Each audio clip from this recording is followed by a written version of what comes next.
आवडते सांगा ना. तुकोबाराय त्या साधकाला उत्तर देतात, मृत्यूलोकी आम्हा आवडते परी. आम्हाला काय आवडते? आवडते मृत्यूलोक आवडते.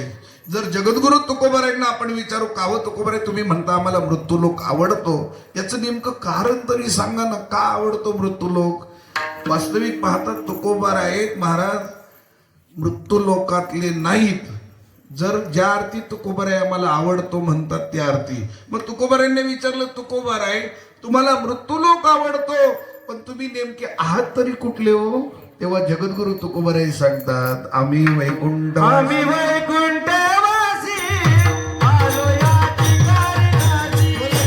आम्ही वैकुंठवासी आलो या ठिकाणी. आम्ही वैकुंठवासी आलो या ठिकाणी. आम्ही वैकुंठवासी आलो या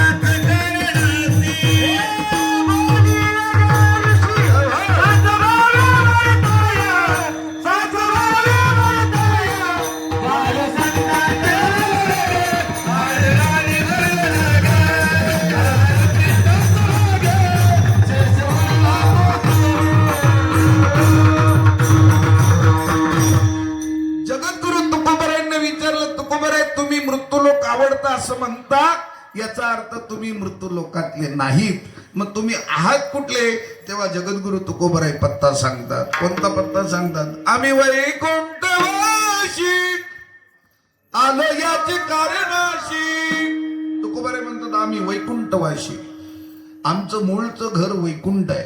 आम्ही घरातच वैकुंठातल्याच घरात राहतो, फक्त आम्हाला वैकुंठ आवडत नाही. का आवडत नाही? त्याची बरीच कारण आहेत महाराज. आता किती सांगू आणि किती शिल्लक ठेवू माझ्याही लक्षात येत नाही घड्याळाकडे पाहून, पण तरी देखील आपण थोडासा विचार करूया. वैकुंठ जगद्गुरु तुकोबाराय वैकुंठातले, आणि आवड मात्र व्यक्त करतात मृत्यूलोकाची.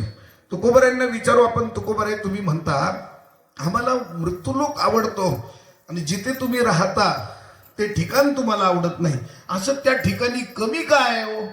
मला सांगा, खरंच सांगा, वैकुंठाच्या बाबतीत काय कमी आहे? आपण तुकोबारायांना विचारू. तुकोबाराय तुम्ही सांगा ना, वैकुंठाच्या बाबतीत काय कमी आहे? तुकोबाराय म्हणले, ऐकायचंय का तुम्हाला काय कमी आहे वैकुंठातलं? नको वैकुंठीचा वास आहे तया सुखानास, अद्भुत हा रस कथा काळी नामाचा. वैकुंठामध्ये सगळ्या सुखसोयी उपलब्ध आहेत, पण वैकुंठामध्ये ही गोष्ट नाही महाराज. कोणतं? अद्भुत हा रस कथा काळी नामाचा. नामस्मरण वैकुंठात करता येत नाही, नामस्मरण करता येतो ते मृत्यूलोकात. विठ्ठला विठ्ठला.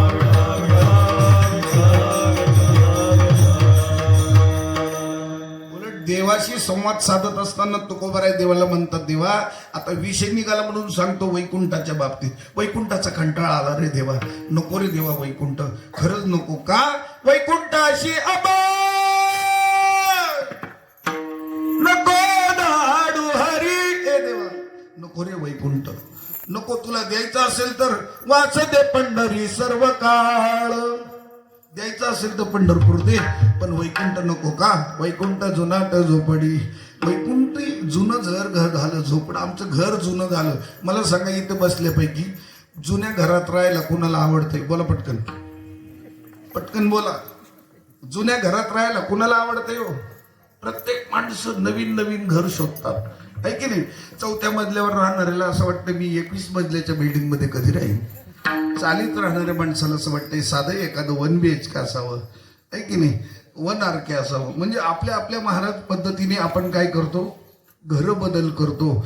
तुकोबाराय म्हणतात वैकुंठातलं घर आमच्यासाठी जुनं झालं. आणि वैकुंठामध्ये काय माहिती का? वैकुंठामध्ये जाऊन करायचं तरी काय? वैकुंठी जाऊनी काय बा करावे, उगाच राहावे मौन धरुनी. वैकुंठामध्ये महाराज बोलता येत नाही कुणाशी. वैकुंठामध्ये काहीच नाही, मौन धरून राहावं लागतो. वैकुंठात ज्ञानेश्वरी पारायण नाही, वैकुंठात हरिपाठ नाही, वैकुंठात महाराज काकडारतीचा आनंद नाही. काय म्हणायचं तुम्हाला? आजपर्यंत कुणीतरी डोक्यात टोपी घातली का? डोकं फोडलं आणि त्याच्यात टोपी घातली असं आहे का? टोपी लावणारे बरेच भेटतील, पण डोक्यात टोपी नाही. टोपीत डोका, कारण डोक्यापेक्षा टोपी मोठी आहे. मला सांग अंगात सदरा का सदऱ्यात अंग हो? बोला ना पटकन. अंगात सदरा कसा घालता येईल हो? सदऱ्यात अंग, कारण अंगापेक्षा सदरा मोठा आहे. चपलीत पाय का पायात चप्पल? बोला पटकन. तुम्ही म्हणता थांबा पायात चप्पल घालू द्या. पायात चप्पल नाही महाराज, कारण पायात चप्पल नाही घालता येत, चपलीत पाय घालता येतो, कारण पायापेक्षा चप्पल मोठी आहे. नाही लक्षात आलं? पण इथे म्हणणं तसं उलट आहे महाराज.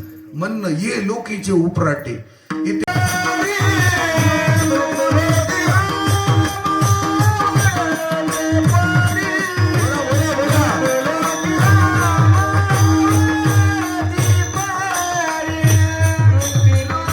दगड तरल्याबरोबर ही बातमी लंकेत पसरली.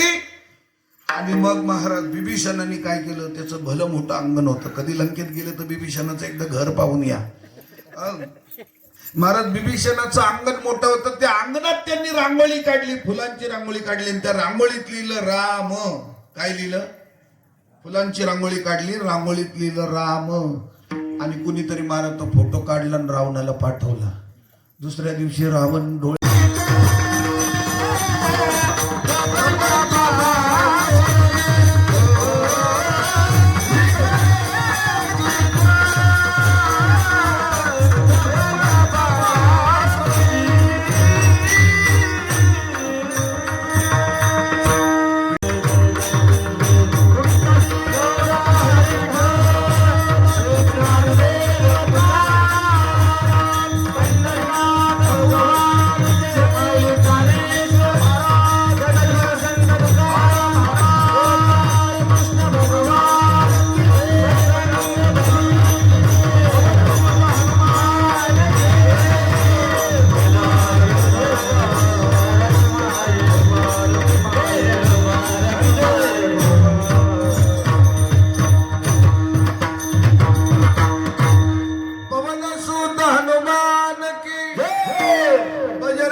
चित्त प्रपंचापासून वमनते मनी बैसला. तुकोबराय म्हणतात माझं चित्त प्रपंचापासून विटलं. मग आम्ही प्रपंच केला नाही का? केला ना, पण संसाराच्या नावे घालून या शून्य वाढता पुण्य धर्म केला. आम्ही केला प्रपंच, पण शून्य घालून केला. म्हणून संसाराच्या अंग्या उगीच व्यसनी आम्ही या कीर्तने शुद्ध झालो. आता हे सोहळे झाले त्रिभुवनी विषमध्वनी सांडिले. या उक्तिवादाप्रमाणे महाराज तुकोबाराय म्हणतात आमचं चित्त विटलं, वीट आला त्या प्रपंचाचा. तुका म्हणे कडू वाटतो प्रपंच, रोकडे रोमांच कंठदाटे. अशा 18 प्रमाणे आहेत महाराज माझ्या चिंतनात. म्हणजे प्रपंचाचा वीट आला, पण आम्हाला प्रमाण पाठ आहेत. अजून आम्हाला कुठे वीट आलाय? नाही लक्षात आलं? फक्त आम्ही काय करायचं? जेवी जळांत पद्मपत्र जैसे.